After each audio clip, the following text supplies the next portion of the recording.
नमस्कार दोस्तों, crime story channel पर मैं राजेश आपका स्वागत करता हूं। दोस्तों, आज मैं आपको अपराध की जिस वारदात के बारे में बताने जा रहा हूं वो वारदात है लुधियाना, पंजाब से। तो चलिए दोस्तों, इस वारदात के बारे में हम लोग विस्तार से जानते हैं। पंजाब के जिला बरनाला के धनोला रोड पर स्थित है बस्ती फतेहनगर। जसवंत सिंह यहीं के रहने वाले थे। उन्होंने अपने घर के एक हिस्से में सैलून खोल रखा था। उसी की कमाई से परिवार का गुजर बसर हो रहा था। उनके परिवार में पत्नी दविंदर कौर के अलावा 2 बेटे और एक बेटी हरप्रीत कौर थी। बेटी पढ़ लिख कर शादी लायक हुई तो जसवंत सिंह ने उसके लिए वर की तलाश शुरू कर दी। लुधियाना में उनकी बहन रहती थी भोली। उसी के माध्यम से हरप्रीत कौर की शादी की बात कोलकाता के रहने वाले रंजीत सिंह के बेटे हरप्रीत सिंह उर्फ हनी के साथ चली। रंजीत सिंह मूल रूप से दोराहा लुधियाना के रहने वाले थे, लेकिन अपनी जवानी में वो कोलकाता जाकर बस गए थे। वहां उनका होटल और रेस्टोरेंट का बहुत बड़ा कारोबार था। उनके पास किसी चीज की कोई कमी नहीं थी। वो बहू के रूप में गरीब और शरीफ परिवार की प्रतिभाशाली लड़की चाहते थे। इसलिए उन्होंने ही नहीं, उनके बेटे हरप्रीत सिंह ने भी हरप्रीत कौर को देखकर पसंद कर लिया था। ये मार्च 2013 की बात थी। बातचीत के बाद शादी की तारीख 7 दिसंबर 2013 रख दी गई थी। जसवंत सिंह और रंजीत सिंह की आर्थिक स्थिति में जमीन आसमान का अंतर था। शादी तय होने के कुछ दिनों बाद ही जसवंत सिंह को फोन करके धमकी दी जाने लगी कि वो ये रिश्ता तोड़ दे, अन्यथा परिणाम भुगतने को तैयार रहे।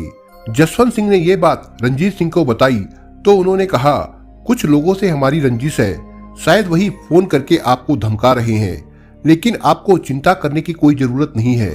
हमारी तरफ से कोई बात नहीं है, आप शादी की तैयारी करें। इसके बाद भी जसवंत सिंह के पास धमकी भरे फोन आते रहे।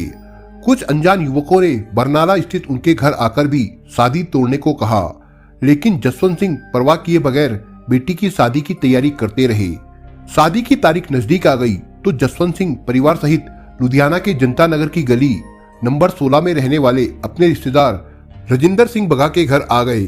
दूसरी ओर रंजीत सिंह का परिवार भी बेटे की शादी के लिए कोलकाता से लुधियाना आ गया था।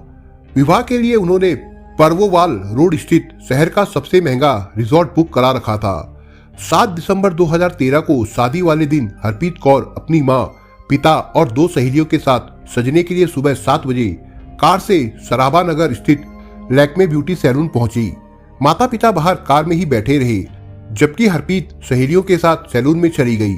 सैलून चूंकि पहले से ही बुक कराया गया था, इसलिए उसके पहुंचते ही उसका मेकअप करना शुरू कर दिया गया। ठीक 7:30 बजे एक युवक हाथ में प्लास्टिक का डिब्बा लिए सैलून में दाखिल हुआ। उसने अपना चेहरा ढक रखा था। सैलून में दाखिल होते ही उसने हरप्रीत कौर को इस तरह पुकारा जैसे वो उसका परिचित हो। हरप्रीत कौर के बोलते ही वो वहां गया जहां हरप्रीत कौर का मेकअप हो रहा था। सैलून में काम करने वाले कर्मचारियों ने उसे अंदर आते देखा जरूर था, पर किसी ने उसे रोका नहीं, क्योंकि युवक जिस आत्मविश्वास के साथ अंदर आया था, सबने यही समझा कि वो दुल्हन का मेकअप करा रही हरप्रीत कौर का कोई रिश्तेदार है। हरप्रीत कौर के पास पहुंचकर युवक ने थोड़े ऊंचे स्वर में कहा, मैंने तुझसे ही नहीं, तेरे घर वालों से भी कितनी बार कहा था ना कि मैं ये शादी नहीं होने दूंगा। इसके बाद उसने प्लास्टिक का डिब्बा खोला जिसमें वो तेजाब लेकर आया था। उसने डिब्बे का सारा तेजाब हरप्रीत कौर के ऊपर उड़ेल दिया। इसके साथ वो एक कागज फेंककर जिस तरह तेजी से आया था उससे भी ज्यादा तेजी से बाहर निकल गया। तेजाब ऊपर पड़ते ही हरप्रीत कौर चिल्लाने लगी। उसके चीखने चिल्लाने से वहां काम करने वाले कर्मचारियों को जब घटना का भान हुआ तो सभी डर के मारे चीखने चिल्लाने लगे। शोर शराबा सुनकर सैलून के मैनेजर संजीव गोयल तुरंत वहां आ गए। वो उस युवक के पीछे दौड़े भी, पर उनके बाहर आने तक वो बाहर खड़ी कार में सवार होकर भाग गया था। कार में शायद कुछ और लोग भी बैठे थे।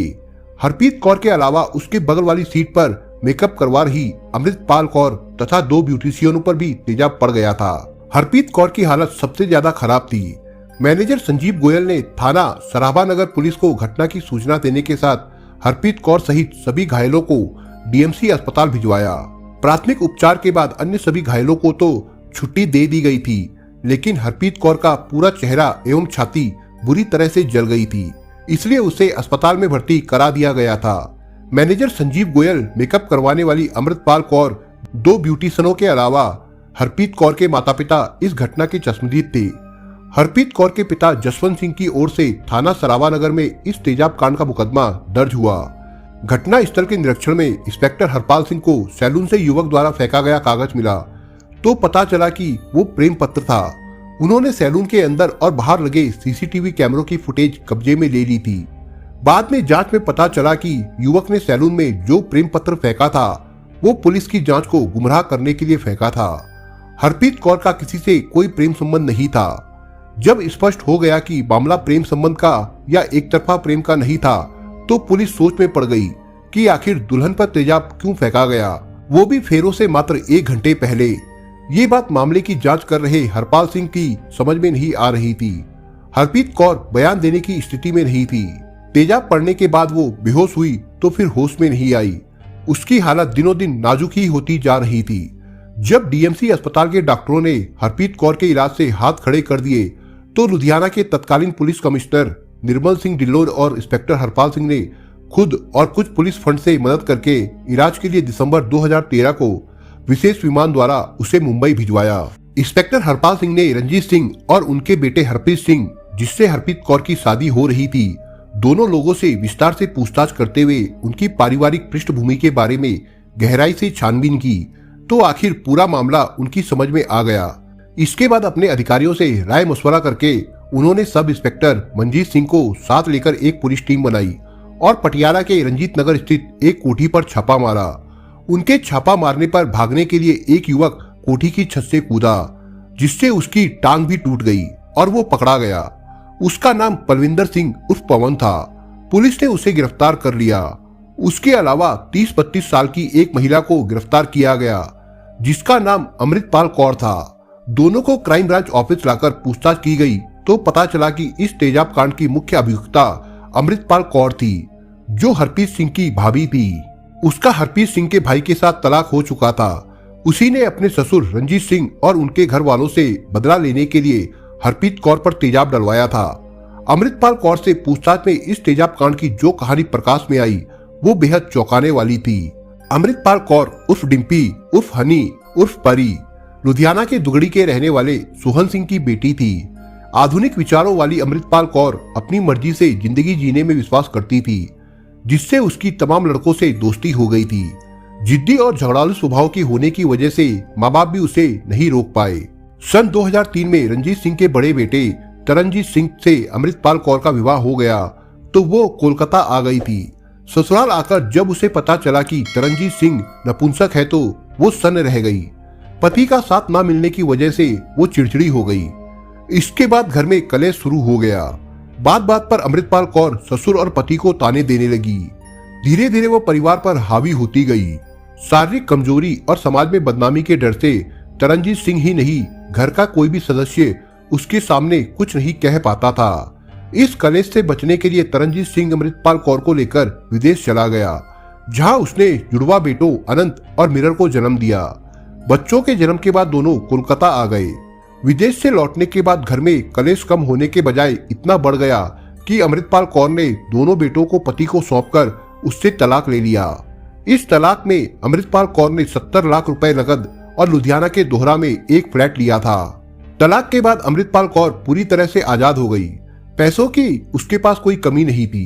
वो अपनी मर्जी की मालिक थी। सन 2013 में उसने एक NRI अमिंदर सिंह के साथ शादी कर ली। वो वेस्ट लंदन में रहता था। शादी के कुछ दिनों बाद वो लंदन चला गया तो अमृतपाल कौर मायके में रहने लगी। पति के विदेश जाने के बाद उसकी मुलाकात पलविंदर सिंह उर्फ पवन से हुई। वो आपराधिक प्रवृत्ति का था, जिसकी वजह से उसके पिता अजीत सिंह ने उसे घर से बेदखल कर दिया था। अमृतपाल कौर को सहारे की जरूरत थी, इसलिए उसने उससे नजदीकियां बढ़ाई। पलविंदर से उसके संबंध बन गए तो वो उसके इशारे पर नाचने लगा। अमृतपाल कौर अपनी जिंदगी अपने तरीके से जी रही थी, लेकिन तलाक के बाद उसकी ससुराल वालों ने चैन की सांस ली थी। अमृतपाल कौर को पता चला कि उसके पति तरनजीत सिंह के छोटे भाई हरप्रीत सिंह की शादी बरनाला की एक खूबसूरत लड़की हरप्रीत कौर से हो रही है तो उसे जैसे सनक सी चढ़ गई कि कुछ भी हो वो उस परिवार के किसी भी लड़के की शादी नहीं होने देगी। उसने तुरंत अपने ससुर रंजीत सिंह को फोन करके कहा, रंजीत सिंह तुम कान खोलकर सुन लो, मैं तुम्हारे घर में अब कभी शहनाई नहीं बजने दूंगी। रंजीत सिंह ने उसकी इस धमकी को गंभीरता से नहीं लिया और वो बेटे की शादी की तैयारी करते रहे। अमृतपाल कौर के पास ना तो शैतानी दिमाग की कमी थी और ना ही दौलत की। उसने अपने मन की बात पलविंदर को बताकर उसके साथ योजना बनाई कि कोलकाता जाकर रंजीत सिंह के परिवार का कुछ ऐसा अनिष्ट किया जाए कि शादी करने की हिम्मत ना कर सके। पर उनके लिए ये काम इतना आसान नहीं था। इसलिए अमृतपाल कौर ने विचार किया कि जिस लड़की के साथ हरप्रीत सिंह की शादी होने वाली है, अगर उस लड़की की सुंदरता खराब कर दी जाए तो शादी अपने आप रुक जाएगी। पलविंदर को भी उसका ये विचार उचित लगा। उसने कहा कि अगर हरप्रीत कौर के चेहरे पर तेजाब डाल दिया जाए तो शादी अपने आप रुक जाएगी। इस योजना पर सहमति बन गई तो अमृतपाल कौर ने ये काम करने के लिए पलविंदर को 10 लाख रुपए दिए। पलविंदर ने अपनी इस योजना में अपने चचेरे भाई सनप्रीत सिंह उर्फ सनी को भी शामिल कर लिया। ये काम सिर्फ 2 लोगों से नहीं हो सकता था, इसलिए सनी ने अपने दोस्त राकेश कुमार प्रेमी, जसप्रीत सिंह और गुरुसेवक को भी शामिल कर लिया। पलविंदर और सनी हरप्रीत कौर पर तेजाब डालने के लिए 3 बार बरनाला स्थित उसके घर गए, पर वहां मौका नहीं मिला। इसके बाद अमृतपाल कौर ने पलविंदर को लुधियाना बुला लिया, क्योंकि उसे पता चल गया था कि 5 दिसंबर को हरप्रीत कौर का परिवार लुधियाना आ गया है। 6 दिसंबर 2013 को पलविंदर भी अपने साथियों के साथ लुधियाना आ गया था। उसने अपने फूफा की मारुति जैन कार ये कहकर मांग ली थी कि उसे अपने दोस्त की शादी में जाना है। इसी कार में पलविंदर ने फर्जी नंबर PB11Z9090 की प्लेट लगाकर घटना को अंजाम दिया था। पलविंदर सिंह ने तेजाब पटियाला के एक मोटर मैकेनिक अश्विनी कुमार से लिया था। अमृतपाल कौर ने अपने सूत्रों से पता कर लिया था कि हरप्रीत कौर सजने के लिए लैक्मे ब्यूटी सैलून जाएगी, इसलिए पलविंदर ने एक दिन पहले रेकी करके हरप्रीत कौर पर तेजाब फेंककर भागने का रास्ता देख लिया था। अमृतपाल कौर से पूछताछ के बाद इंस्पेक्टर हरपाल सिंह ने तेजाब कांड से जुड़े अन्य अभियुक्तों को गिरफ्तार करके 9 दिसंबर 2013 को ड्यूटी मजिस्ट्रेट की अदालत में पेश करके सबूत जुटाने के लिए 3 दिनों की पुलिस रिमांड पर लिया। रिमांड अवधि में सारे सबूत जुटाकर सभी अभियुक्तों को पुनः अदालत में पेश करके जेल भेज दिया गया। मुंबई के नेशनल बर्न अस्पताल में भर्ती हरप्रीत कौर ने 27 दिसंबर की सुबह 5 बजे दम तोड़ दिया था। तमाम पुलिस कार्रवाई पूरी करके हरपाल सिंह उसके शव को विमान द्वारा मुंबई से दिल्ली और वहां से सड़क मार्ग से बरनाला ले आए थे। पुलिस ने इस मामले में अमृतपाल कौर उर्फ परी, परविंदर सिंह उर्फ पवन, सनप्रीत सिंह उर्फ सनी, राकेश कुमार प्रेमी, गुरुसेवक सिंह, अश्विनी कुमार और जसप्रीत सिंह को अभियुक्त बनाया था। इस मामले में लैक्मी ब्यूटी सैलून की ब्यूटिशियनों एवं मैनेजर संजीव गोयल सहित 38 गवाह थे। घटना स्थल से बरामद सीसीटीवी फुटेज भी अदालत में पेश की गई थी। अभियोजन पक्ष की ओर से senior public prosecutor SM Haider ने जबरदस्त तरीके से दलीलें देते हुए माननीय जज से सभी दोषियों को सख्त से सख्त सजा देने की गुजारिश की थी, जबकि बचाव पक्ष के वकील ने सजा में नरमी बरतने का आग्रह किया था। लंबी सुनवाई और बहस के बाद अदालत ने 6 अभियुक्तों को दोषी करार देते हुए 20 दिसंबर 2016 को सजा की तारीख तय कर दी थी। तय तारीख पर अतिरिक्त जिला एवं न्यायाधीश संदीप कुमार सिंगला ने अपना फैसला सुनाया। माननीय न्यायाधीश ने अमृतपाल कौर और पलविंदर सिंह उर्फ पवन के इस कृत्य को अमानवीय मानते हुए दोनों को उम्र कैद की सजा सुनाई थी, लेकिन उन्होंने इस सजा में एक शर्त ये रख दी थी कि दोनों दोषी पूरे 25 साल तक जेल में रहेंगे।